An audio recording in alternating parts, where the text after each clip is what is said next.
well, it's both an argument for and against, but that it impacts more than just the plaintiffs before the court. Is that correct? Yes, Senator. The Supreme Court just weighed in on universal injunctions. Senator Kennedy has one question. Do you know what they said and what it means for how courts give relief? Welcome to American Hearings. This is one of the most technically precise judicial exchanges Kennedy has conducted, and the nominee's answer is one of the cleaner ones you'll hear in any confirmation hearing this year. I understand. Okay. Ms. St. John, what's a universal injunction? A universal injunction refers to an injunction that applies universally beyond the parties to the case. The Supreme Court has recently had something to say about universal injunctions, has it not? Yes, Senator. What did the Supreme Court instruct us? Well, in Trump v. CASA, the Supreme Court held that universal injunctions are disfavored and courts are limited to awarding complete relief as to the parties before the court. Did the Supreme Court talk about class actions in its opinions? No, Senator, not directly that I recall. Okay.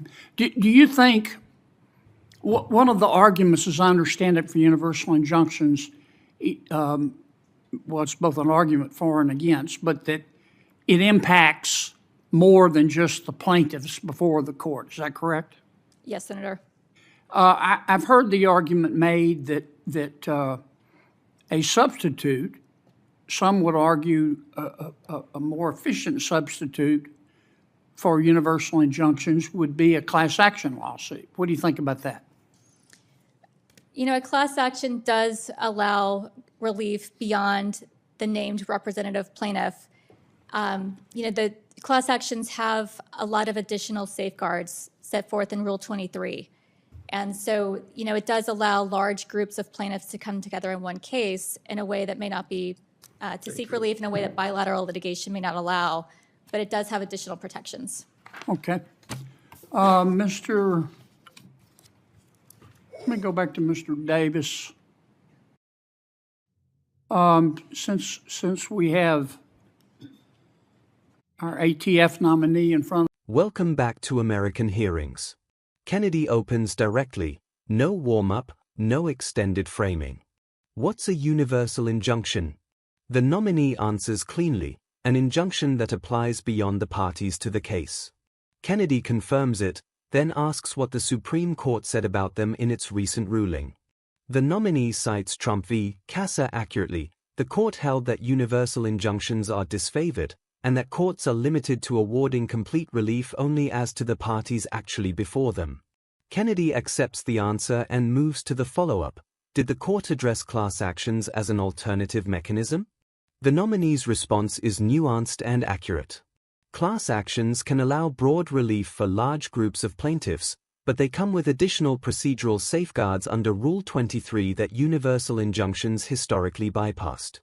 The implication, which both Kennedy and the nominee understand, is that class actions represent a more constitutionally sound path to broad relief than naked universal injunctions. The exchange is brief by Kennedy's standards, but it covers the core of one of the most consequential recent developments in federal court practice. Universal injunctions have been used extensively by plaintiffs on both sides of the political aisle to block administration policies nationally before they took effect. The Supreme Court's guidance changes that calculus significantly. Kennedy ends by pivoting to the ATF nominee on a Second Amendment bazooka hypothetical, a signature approach he uses to test whether nominees can explain doctrine under pressure and with humor intact. Subscribe to American Hearings.